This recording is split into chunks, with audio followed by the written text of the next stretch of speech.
Evangelho de Jesus Cristo, escrito por João, capítulo 3, os nossos versículos para todo o desenvolvimento da mensagem será do 1 ao 21.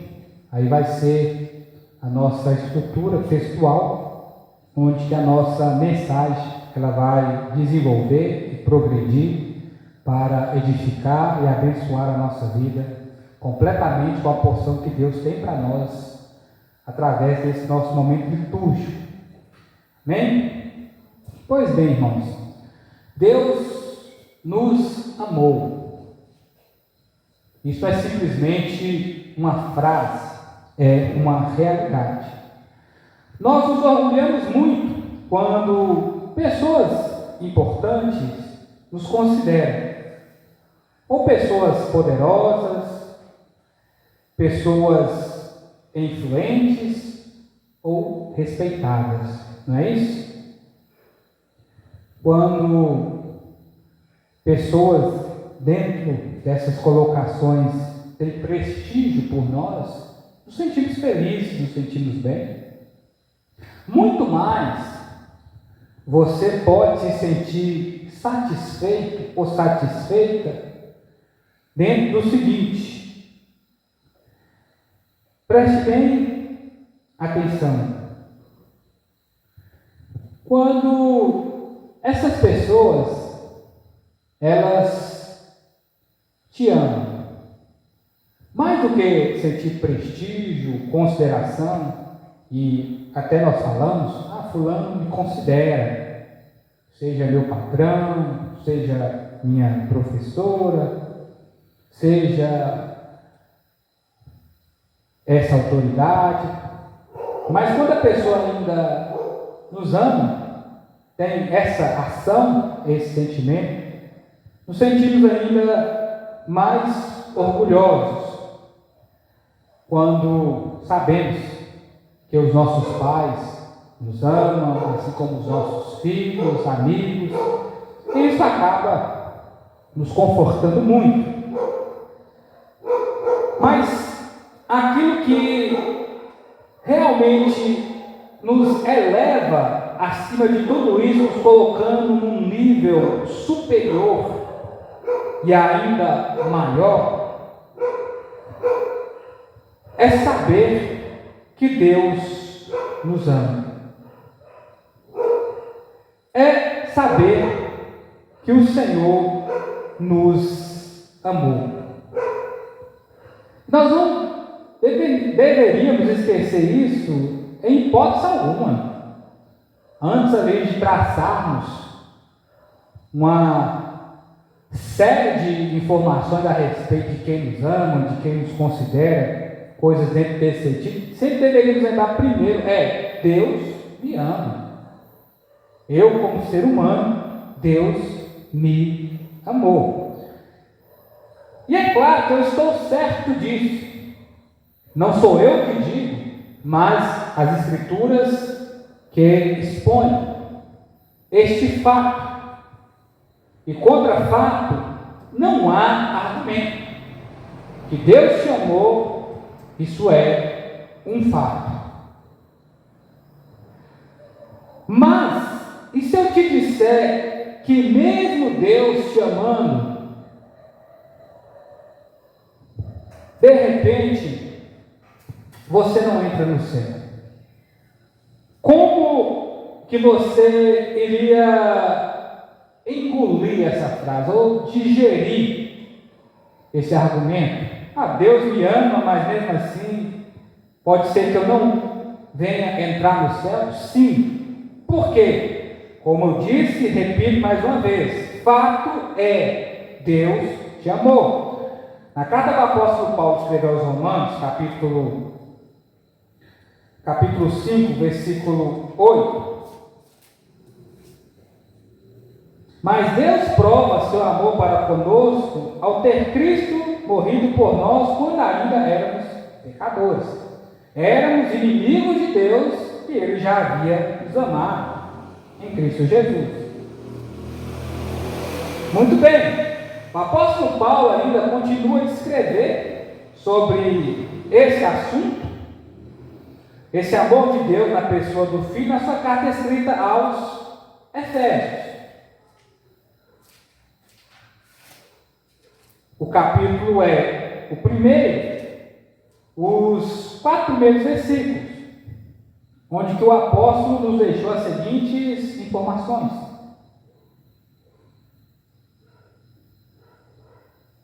Bendito seja Deus, Pai, de nosso Senhor Jesus Cristo, que nos abençoou com todas as sortes de bênçãos espirituais das regiões celestiais em Cristo Jesus. Como também Ele nos elegeu antes da fundação do mundo para sermos santos e repreensíveis diante dele em amor. É claro que esse contexto já está dentro do sacrifício de Jesus e aquilo que Ele promoveu na vida dos salvos. E pode ser que você está com a dúvida, mas como assim Deus?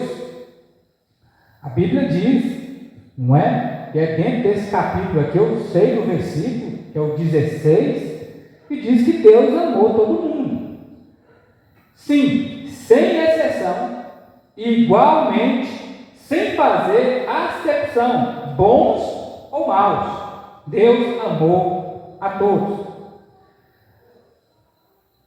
Agora, para entrar no céu, ou seja, há uma necessidade para todos entrarem no céu. Se há uma necessidade, o que seria isso? Melhor dizendo, a palavra que se encaixa perfeitamente é necessário. É necessário. Entendeu? Para entrar no céu, deve-se haver uma necessidade da nossa parte. É necessário o quê? O quê? O quê? Mas o que é necessário para mim entrar no céu? Ninguém pode entrar no céu se não nascer de novo. É aqui que implica a ideia central do nosso sermão. Ninguém, sem exceção, pode entrar no céu se não nascer de novo. Versículos do 1 ao 15. Começando agora a desenvolver o nosso texto base, as Escrituras nos informa assim, subtítulo na minha Bíblia: Jesus fala do novo nascimento a Nicodemos. Havia entre os fariseus um homem chamado Nicodemos, autoridade entre os judeus. Ele foi encontrar-se de noite com Jesus. Ele disse: Rabi, sabemos que és mestre vindo de Deus, pois ninguém pode fazer os sinais que tu fazes se Deus não estiver com ele. Jesus respondeu: em verdade te digo, ninguém pode ver o reino de Deus se não nascer de novo. Então me perguntou Nicodemos: como um homem velho pode nascer de novo? Poderá entrar no ventre de sua mãe e nascer pela segunda vez? Jesus respondeu: em verdade te digo, se alguém não nascer da água e do Espírito, não pode entrar no reino de Deus. O que é nascido da carne é carne, o que é nascido do Espírito é Espírito. Não te admireis eu te dizer, é necessário vos nascer de novo? O vento sopra para onde quer, e ouve o som, mas não sabe onde ele vem nem para onde vai. Assim é todo aquele que é nascido do Espírito. Perguntou-lhe Nicodemos: como pode ser isso? Deus respondeu: tu és mestre de Israel e não entende essas coisas? Em verdade te digo que nós dissemos o que conhecemos, testemunhamos o que vimos. Mesmo assim não aceitais o nosso testemunho. Se vos falei das coisas terrenas e não credes, como crereis se eu vos falar das celestiais?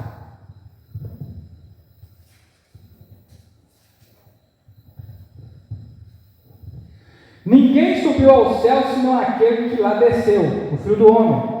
Assim como Moisés levantou a serpente no deserto, também é necessário que o Filho do Homem seja levantado, para que todo aquele que nele crê tenha a vida eterna.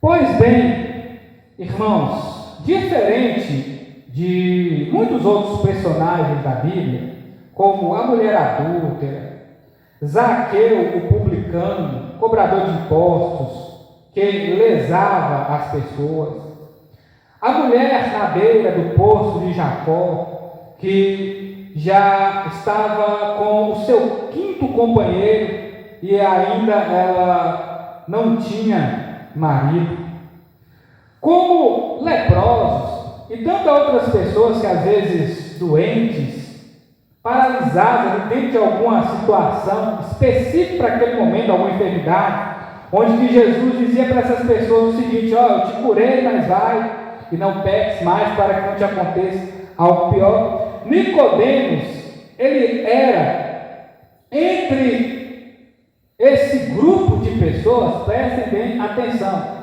entre esses exemplos de pecadores que tinha os seus pecados expostos publicamente, esse judeu, ele era perfeito diante dessas pessoas.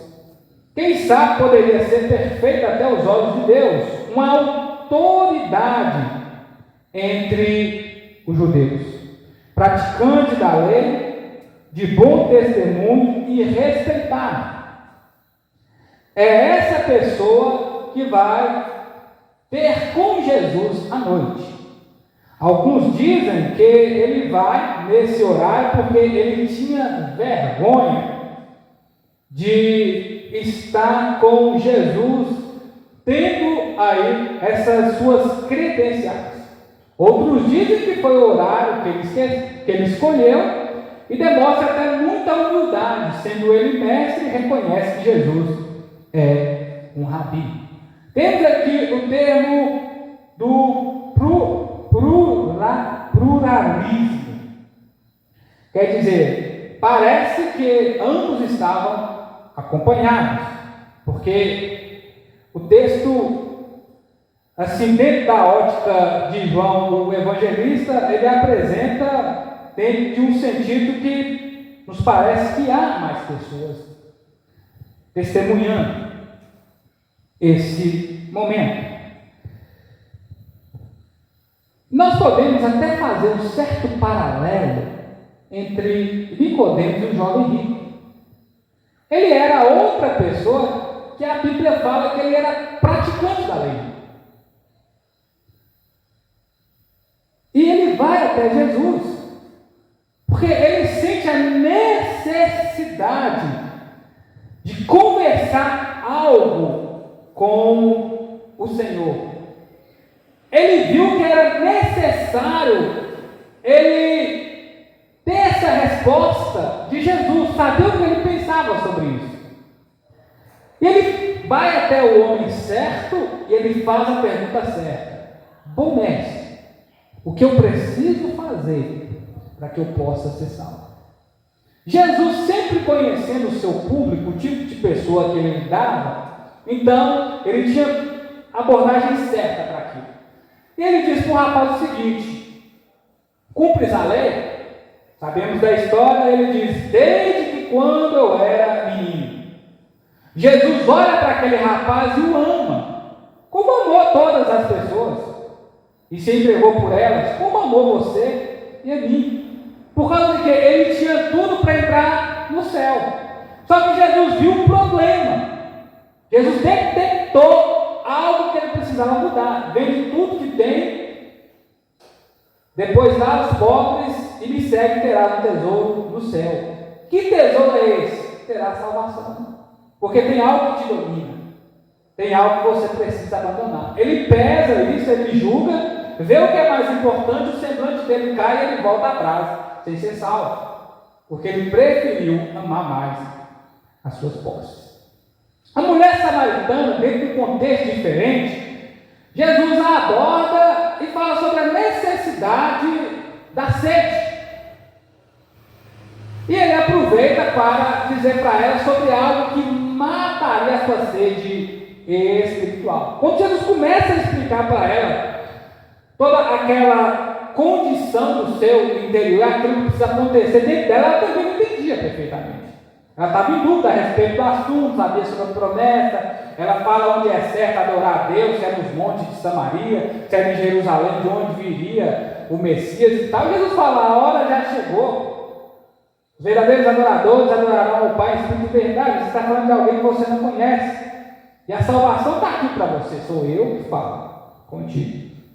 Diferente dessas pessoas, assim como o jovem rico, falta algo para eles de extrema importância, apesar de todo o conhecimento da lei, apesar de toda a prática do judaísmo, apesar de toda a consciência dos mandamentos que Deus havia passado para Moisés, apesar de toda essa cultura,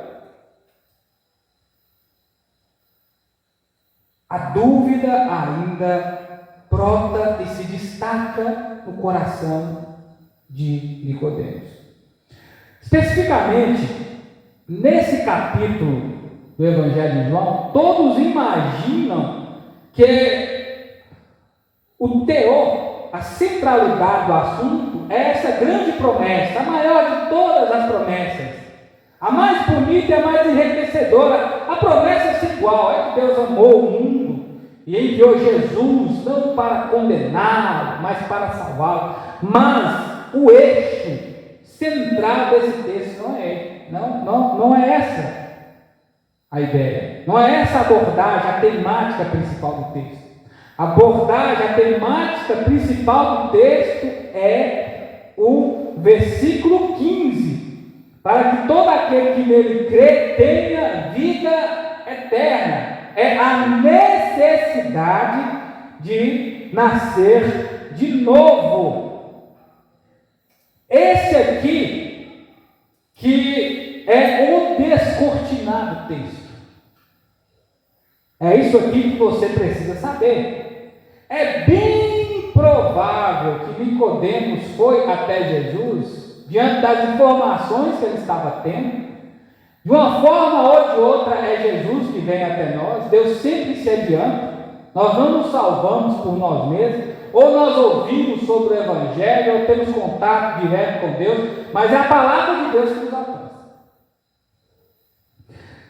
E seria mais comum também, o que está chamando a atenção de Nicodemos é o que? Os milagres de Jesus.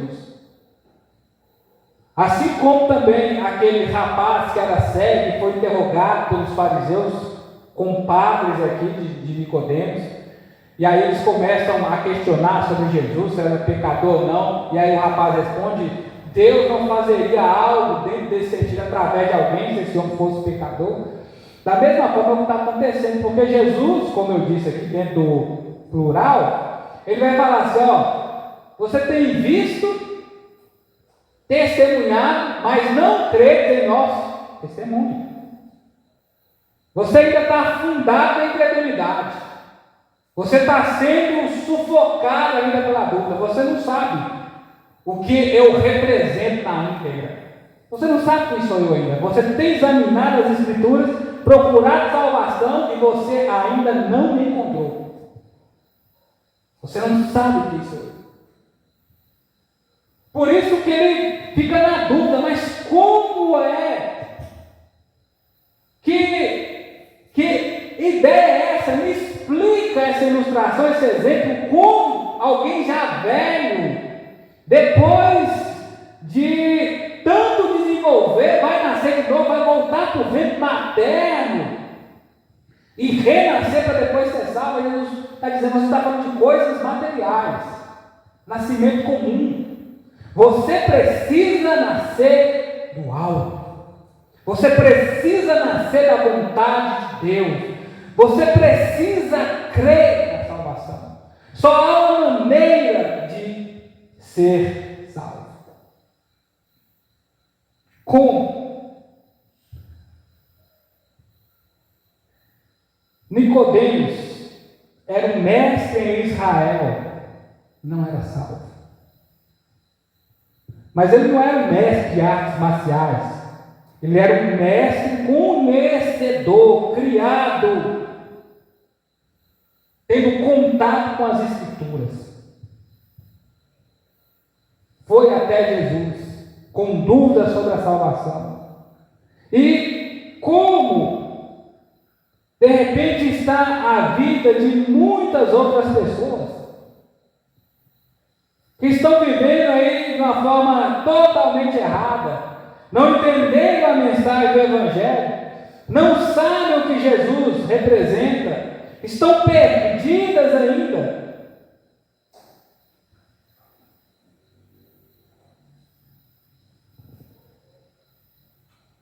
Mas pensam assim: Deus me ama. Deus me ama. Ele ama qualquer pessoa. Ele ama o ser humano.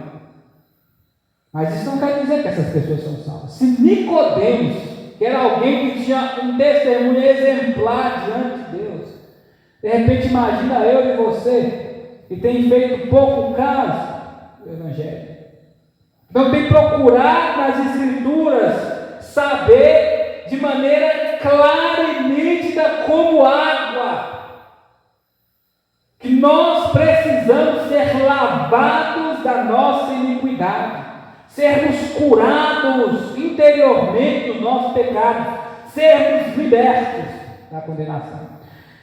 E como eu disse, Jesus, sabendo com que tipo de pessoa que ele está conversando, e de fato, tendo consciência de quem Nicodemos ele era, ele conta o ocorrido que houve com o povo de Israel na passagem para o Egito, quando mais uma vez eles começam a desobedecer, e Deus manda serpente para picá-los, e um bocado de gente começa a morrer. Aí eles vão lá, clamam a Moisés, Moisés vai lá, intercede pelo povo, Deus diz: levanta uma serpente de bronze, todo aquele que olhar para ela, e estiver, quem for picar por uma serpente, e olhar para essa serpente de bronze, o seu veneno será estancado, essa pessoa vai ser curada. E assim aconteceu.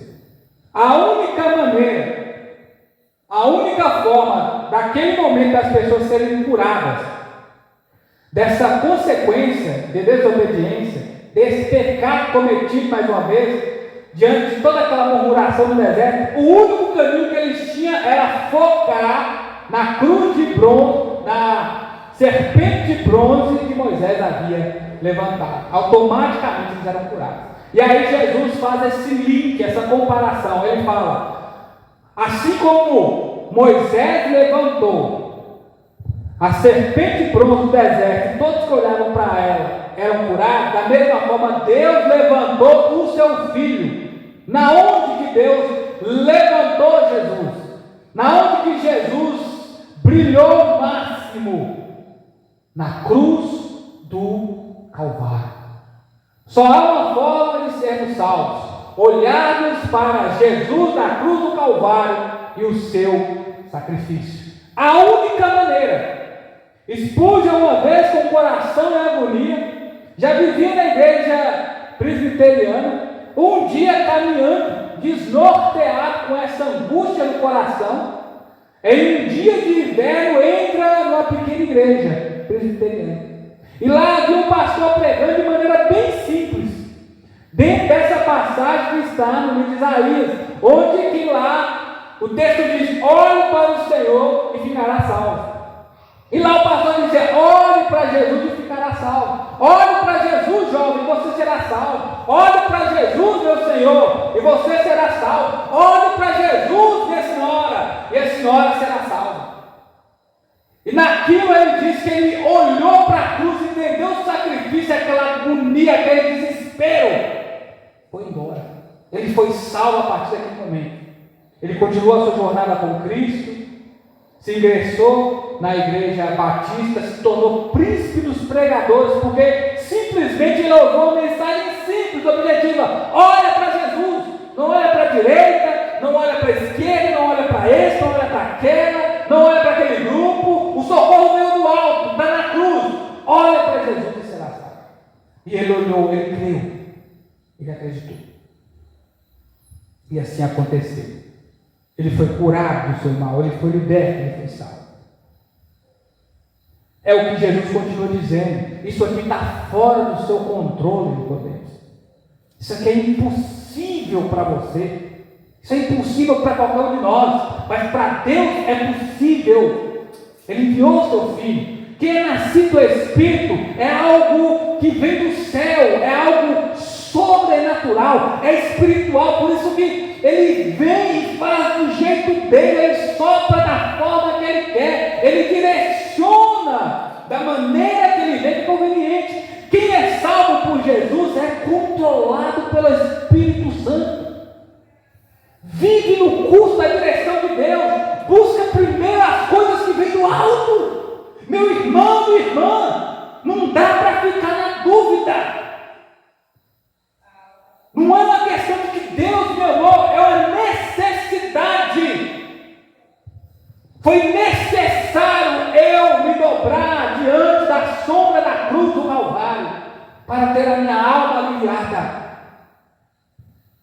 Você sabe como antídoto para a picada de cobra é feito? Para a picada de serpente? Já parou para pensar como que eles conseguem bloquear esse veneno no ser humano, ou seja lá em qual for o animal? Essas toxinas, que é o veneno que eles vão extraindo das presas da serpente, eles vão injetando em pequenas doses. Sabe onde? Em um cavalo. O próprio sangue do cavalo vai criando os anticorpos, depois eles tiram, injetam e fazem o soro. Do próprio sangue do animal se faz o antídoto. No Evangelho, as promessas dos judeus que se estabeleceu para nós, que tem como Jesus o Messias, em Lucas tem ele como filho do homem, em Marcos tem ele como o boi, o servo sofredor, dentro dessa mesma linhagem. Jesus, ele é quem foi prometido desde a época de Adão e Eva. Ele veio da mulher que esmagaria a serpente feriria o seu calcanhar. Jesus tomou sobre ele a nossa toxina do pecado. Ele foi injetado em Jesus todas as nossas mazelas, todos os nossos erros, as nossas imoralidades, toda a nossa mentira, tudo aquilo que desagrada a Deus caiu sobre Jesus. Ele foi esmagado com isso. E aí, sobre as suas pisaduras fomos sarados. O próprio sangue de Jesus que nos cura. Só há uma forma de sermos salvos do caminho da perdição, do desejo do nosso próprio coração. Só há uma maneira de termos a vida eterna, sendo qualquer pessoa, israelita ou não, é olhando para Jesus, crendo que Ele é o Messias. Receba essa mensagem nesta noite. Tenha fé no Senhor. Olhe para Jesus e você será salvo. Que essa salvação seja consolidada de uma vez por todas no seu coração. Ninguém pode entrar no céu se não for através do nome poderoso de Jesus. Ninguém pode entrar no céu se não for por essa chave, que é o nome de Jesus. Versículos 16 ao 18. Porque Deus amou tanto o mundo que deu seu Filho unigênito para que todo aquele que nele crê não pereça, mas tenha vida eterna. Pois Deus enviou seu Filho ao mundo não para que julgasse o mundo, mas para que o mundo fosse salvo por meio dele. Quem nele crê não é condenado, mas quem não crê já está condenado. Pois não crê no nome do Filho unigênito de Deus? Então,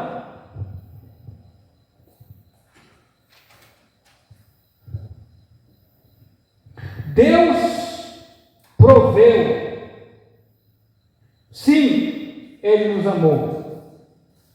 Foi uma ação de Deus. Isso não é metafórico, isso é muito mais do que sentimento. Mas quem nele creu quem nele teve fé, quem nele acreditou, compreendeu o Evangelho, está liberto da condenação.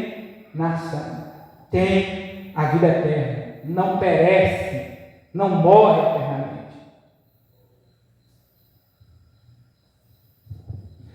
O que nos encoraja é que Deus enviou Jesus para morrer no seu e no meu lugar. Pessoas pecadoras. Deus nos salvou. Deus salvou você. Deus salvou a mim. Mas qual é o fundamento da sua crença? Qual é o alicerce da sua fé em Jesus? Qual é a verdade por detrás disso? Carta que o apóstolo Paulo escreveu aos Romanos, capítulo 10. Versículos do 9 ao 13. Porque se com a tua boca confessares que Jesus como Senhor, em teu coração creres que Deus o ressuscitou dentre os mortos, será salvo. Porque com o coração se crê para a justiça, com a boca se faz a confissão para a salvação. Porque as Escrituras dizem: todo aquele que nele crê nunca será envergonhado ou confundido.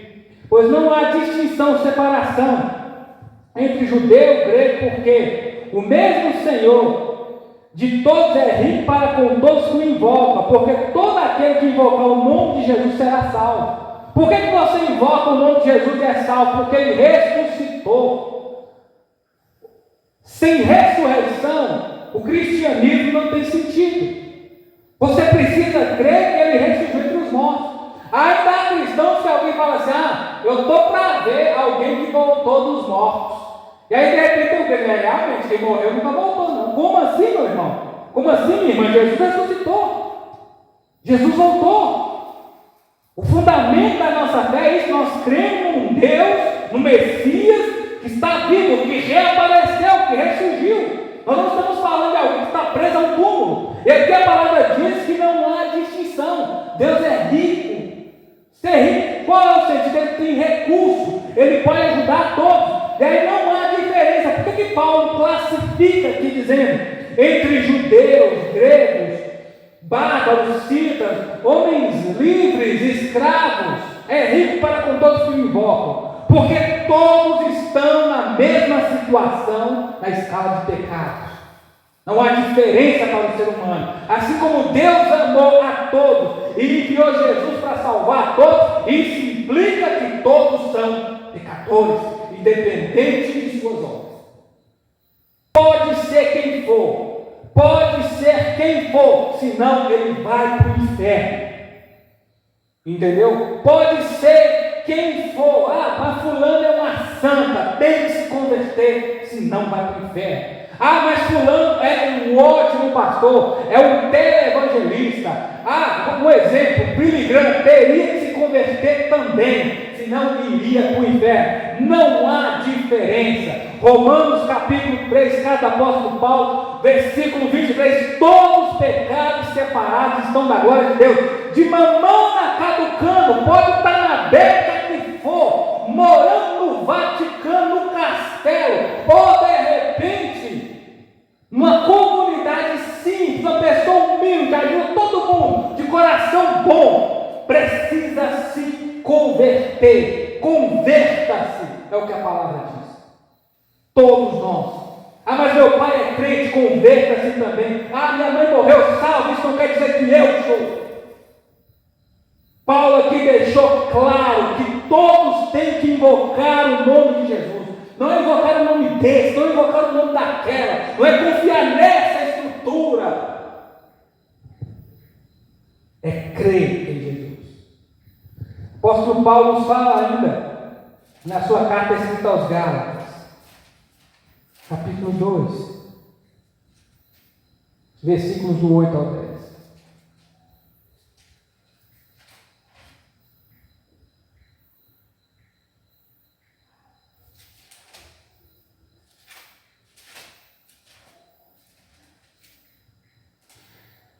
Carta aos Efésios, capítulo 2, versículos do 8 ao 10. Porque pela graça sois salvos, por meio da fé. isso não vem de vós, é um dom, é um presente, é um favor da parte de Deus. Não vem das obras, para que ninguém se orgulhe.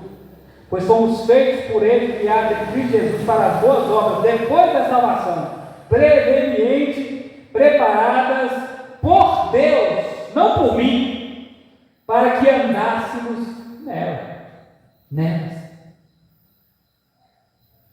Essa é a razão da salvação. Não tem onde nós nos orgulharmos, não tem onde nós nos apegarmos, se não for em Jesus. Ele é a única maneira de sermos salvos. Ainda no livro de Atos, capítulo 4,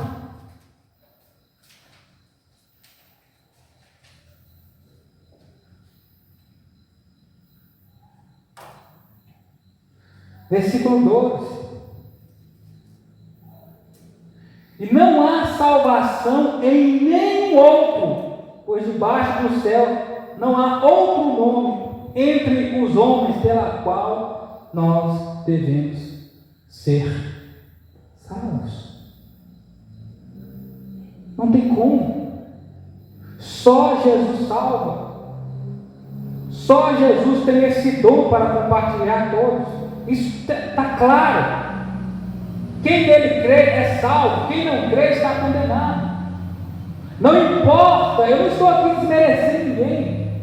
Eu não estou aqui afrontando ninguém. É a realidade das Escrituras. Não há salvação se não for por Jesus. Hoje podemos crer porque já foi um enviado aqui para pregar. Não há desculpa. Como creremos naqueles que nada ouvimos? Como creremos se não for enviado? Deus enviou Jesus. A mensagem está aqui. Você tem a vida eterna? Sim ou não? Se você tem Jesus como Senhor e Salvador, fechou. Ninguém pode entrar no reino do céu se não for para a luz.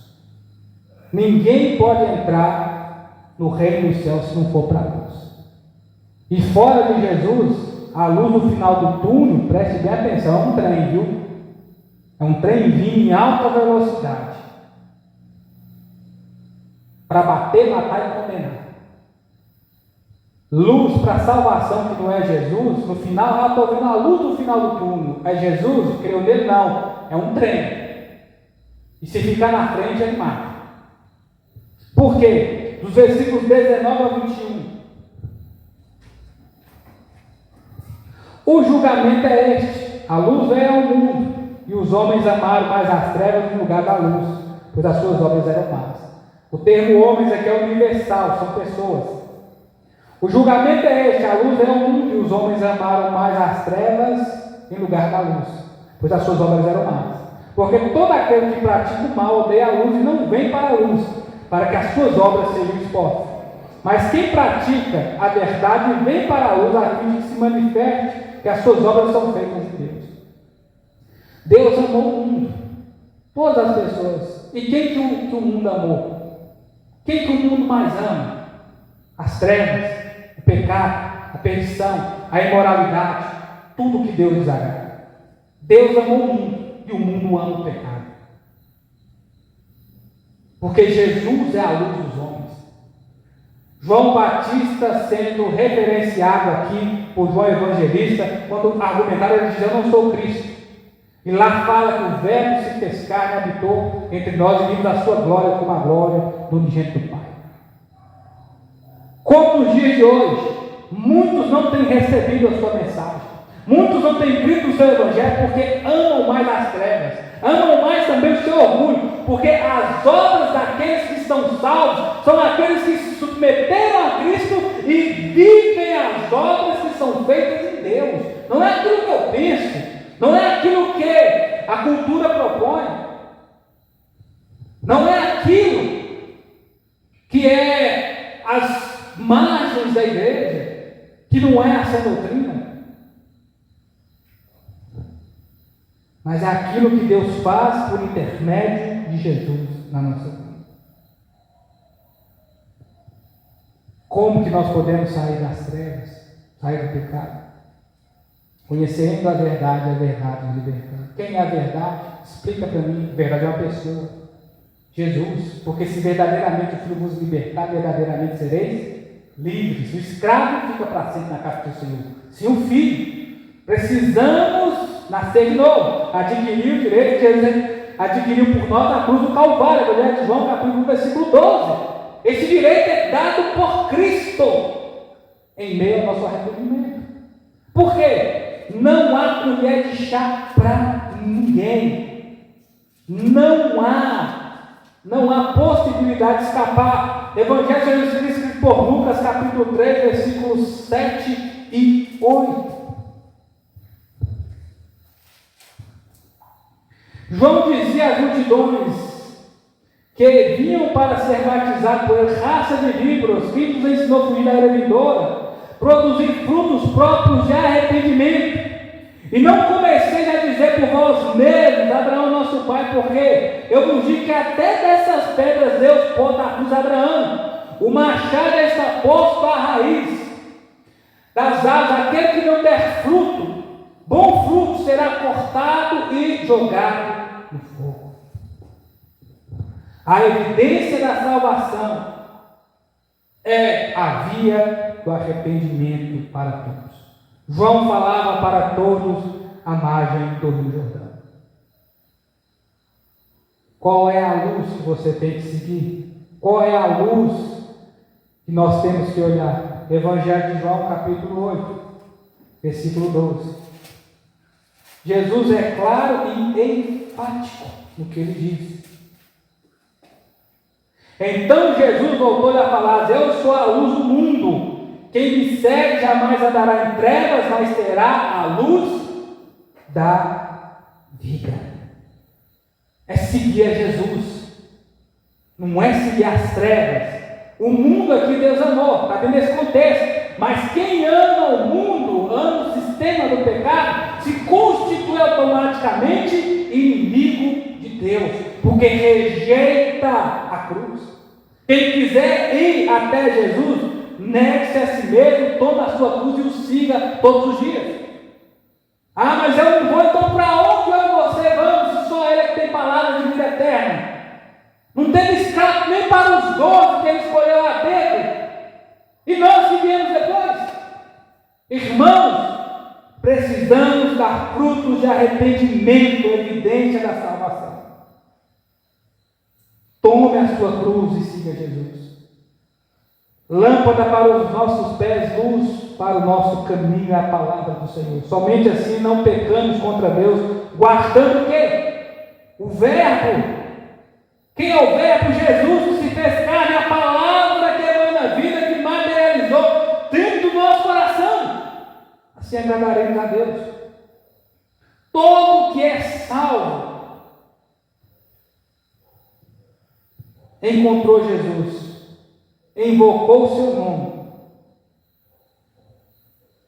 e foi redimido. Nicodemos encontrou com Jesus e teve que passar por esse caminho. A nossa salvação, irmãos, é vista pelos nossos frutos. Amém?